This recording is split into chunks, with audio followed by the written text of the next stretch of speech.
Morning folks, it's John here. I'm just going to quickly talk about the end result really of being on the Inside Out documentary on BBC1, which was aired on the 1st of September at 7:30. You can still catch it on iPlayer until Monday, but I just want to talk about the results of that because obviously I wanted the show to air before I talked about it. So basically what I did, if you didn't watch it, was I did a 4-week experiment where I increased my carbohydrate stroke sugar content from about 17% to 15% of total calories, or in teaspoons 4.5 to about 14. So if you watch the show, they've actually got a demonstration of what the increase in sugar was.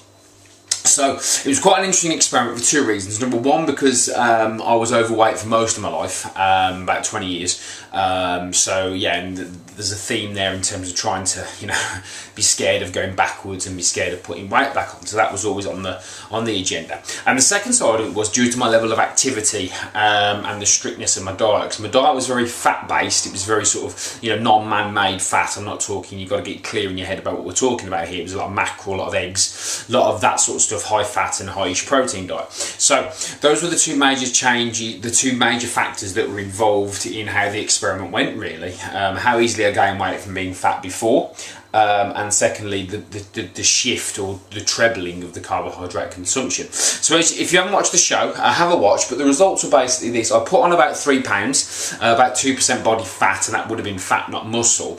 My performance levels weren't impacted that much in my training actually. They were probably enhanced, particularly the running side was definitely enhanced by increasing the carbohydrate. Again, this is correlation, not causation, but there was certainly some factors there that would say that side of the performance was definitely enhanced. In terms of myself, how I felt, I was fine really. I was a little bit hungry throughout the whole thing, so there wasn't any real, I had some problems with my immune system. I had the sniffles a little bit a couple of times at the start, and then I was hungry throughout the whole thing, but it didn't really impact me that much. It wasn't detrimental. I think because the diet was a high starch diet and there wasn't that much processed food going apart from maybe the cereal bars and the jam, it didn't really impact me that much in terms of my overall health. So in conclusion, I think the key point that Andy said at the end of the show was that I exercise 10 to 15 hours a week and I still put weight on. So the key thing to take from this is the recommended government intake of carbohydrate or sugar is about 50% of total calories. The point is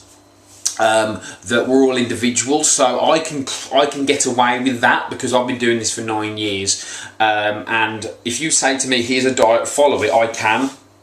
Whereas most people haven't got those habits yet, so if they start to eat more sweet foods, it creates that addiction, that craving, and then they overconsume those foods. And if they aren't doing the activity to create the energy demand for those foods, that's going to get stored as fat. It's got nowhere else to go. It just literally has nowhere else to go because you haven't got the energy to burn, as it were, if your activity levels aren't high. Just to clarify, that's got nothing to do with calories, because calorie counting for normal people doesn't work. It only works for athletes. It doesn't work for the average person because of the addictive nature of certain foods. And the level of activity you've got to do is to create the demand for the amount of carbohydrates that most people eat. So if you'd have put a sedentary office worker on that diet, they'd have probably gained treble that in terms of weight. So those are the points to consider. So when you look at somebody like me who hasn't, yes, I'm an athlete now and I'm an athletic male, i.e. I train, more than sort of 5, 6, 7 hours a week, don't judge you based on me because I can get away with that because I lift heavy weights and I run far and fast. So in conclusion, what I would say as advice is just eat real food. So when you're making a decision in terms of what foods to eat, real or not real. So for example, even if it's a carbohydrate source, I would say rice is better than bread because bread isn't real, bread is processed, as is pasta. Rice is close to real as possible. Now if you're going to be ladling on white rice onto a plate and you're not exercising, you're going to gain weight. But the other side to that coin is at least one is arguably healthier because it's not as processed. So there's a very good book on this, Michael Pollan's In Defence of Food.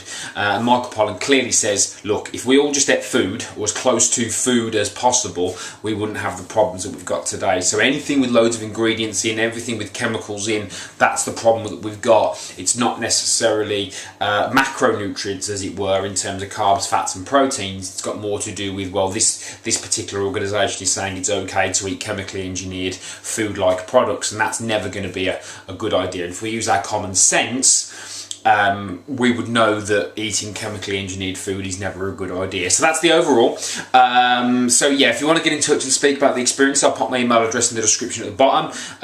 It's a great experience for me to do that, and then obviously the radio show as well, to tell a bit about my story of losing weight and how I've been on this journey, you know, in 9 years. Nearly to the day actually of losing weight. So yeah, so thanks very much, and I'll see you soon.